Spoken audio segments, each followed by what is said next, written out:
Hello again, YouTube land. It is Monday. I realize I haven't posted in a while. Best I can tell you is life. And excuse. I'm waiting for delivery from the post office at the moment of my cell phone. The way cell phone companies work and the modern requirement most people feel, primarily as a first and second world problem, to have technology on them at all times, be it a smartphone, a flip phone, a slider phone, a communicative device. I have been without mine since Wednesday. You okay, Roswell? Today is Monday, and the reason for that is after several months of drawn-out research and debate on my dad's part, we've decided to stick with the phone company we have, but the phone company we have doesn't have any locations here in New York. So, what became the issue is my mom primarily uses her phone, if not exclusively uses her phone, for text messaging with my stepbrother, her son. Well, that's all well and good, except what they ended up getting her a few months back was a smartphone. And for all the good smartphones may potentially provide, my mom is not one of the people to get that benefit. Not because she's incapable of using a smartphone. My mom is a really bright woman. She just doesn't have a justification to. Whereas I'm a 20-something, late 20s, living in a major metropolitan area. So the phones got switched. My much more basic slider phone with a full QWERTY keyboard got sent off to my parents, and my mom's smartphone got sent off to me once they had been to the store and gotten the appropriate phone number information changed so that we don't have to exchange phone numbers, just phones. Well, my dad calls me this morning and he says, turns out Mom went to make a phone call and they forgot to switch over the contact information. So all of your phone numbers are still in that phone. So it's likely that what few phone numbers she kept in her phone are in the one you're going to get today. He said that's a problem only insofar as there's a phone number she needs for a doctor's office. So when you get the phone, here's her phone number at her desk at work. Please call and see what information she needs off the phone. Fine. Reasonable, perfectly simple. And I said to Dad, look, I'll save you the time. I'll go browse Google or whatever and figure out how to switch the contacts ourselves, because they have a process where you can sign in using your phone number and a password and download your contacts. So I looked it up. I sent him the initial text demonstrating the process, explained to him what needed to be done. Really simple. And he said, great, so we'll do that when both of us are home from work tonight. I said, yeah, seriously, it's like a 5-minute job, if that. Yes, I'm smoking a cigarette.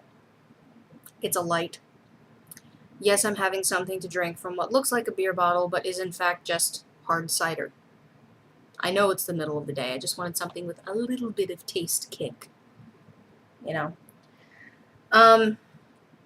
So that's that. Meanwhile, it's been off and on rainy, humid as fuck today, and it's supposed to be even rainier tomorrow. Now, the humidity and mugginess aside, I think it's great, because I can breathe outside, and I don't care what I have to go through for the capacity to breathe. It's just one of those things that you don't fucking take for granted until you can't do it. And if you're an asthmatic, like I naturally am, and on top of that, a very infrequent smoker, such as I don't deny being myself, you appreciate it when it's cooler out, because breathing is a much easier ask. The only further problem I have is that for reasons passing my understanding, yesterday I woke up at 2 a.m. Didn't go back to bed until 9 p.m. Woke up this morning at 4:45, so not that far off from my usual wake-up time, with a headache to beat all fucking hell. I mean, I have migraines. I've been a migraine sufferer since I was 13. I know migraines. This was like from being a full-out migraine, okay? I was borderline. From the moment my cognizance registered this morning, I have only taken, magically, I have only taken 4 Excedrin since I got up. It's 10 past 12. I actually feel better. On top of that, I did eat, and I had 2 cups of coffee, one homebrewed, one bought, and I actually feel better. Not a lot, but better. And when you get migraines, any kind of better is acceptable.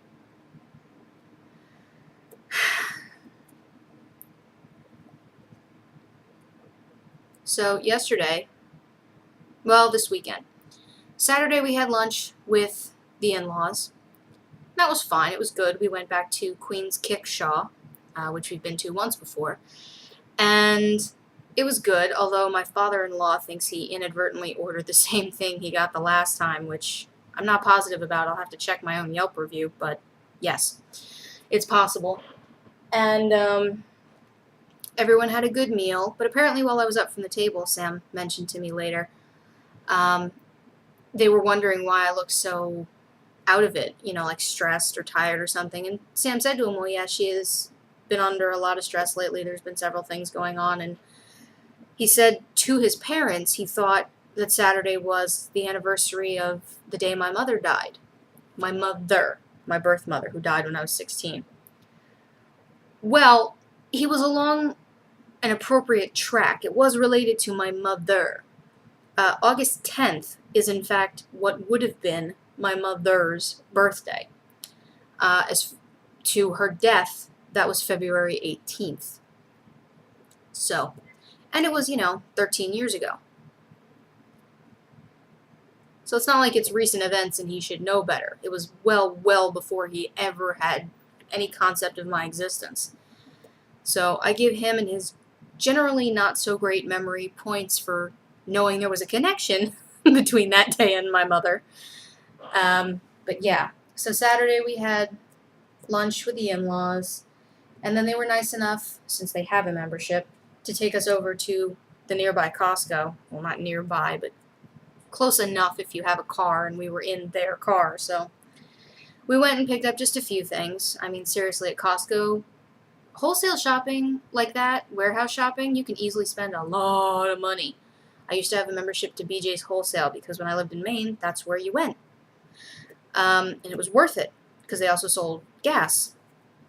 But they took us and we went, and one of the things we got was one of those, 20-pound bags of puppy chow, because let's be honest, the puppy will eat that much and it will not take him long. And just a couple other sundry items, things that we tend to go through pretty fast. And then they drove us home, and that was basically Saturday. And the plans Sam and I had intended to do got pushed from Saturday afternoon, because it turned into a long midday, to Sunday. Well, over the weekend, Sam has taken it upon himself to make it a responsibility to plan a meal and a set of activities. And he's under the self-imposed guideline of making the meal a surprise if possible, as well as the plans, provided it's not something where I have to give input so he knows whether or not I'm capable. Primarily that relates to physical capability. Excessive walking, running, whatever. So, he had to tell me what his plan was Saturday that got pushed to Sunday. But it was a good plan. Since I've been back in New York, as many of you from or familiar with New York know, there's a place called Eataly. Eatlly. Taly. Yeah. Whatever. It's Mario Batali's baby, basically.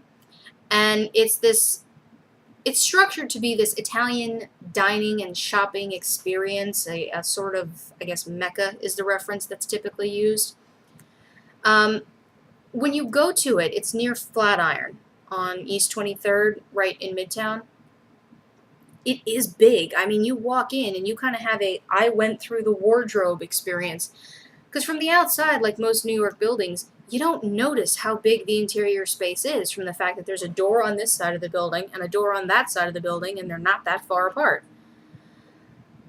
Inside, they took up a lot of space. There's a gelato place, a panini place, a pasta place, a steakhouse place, and I'm talking about places to eat.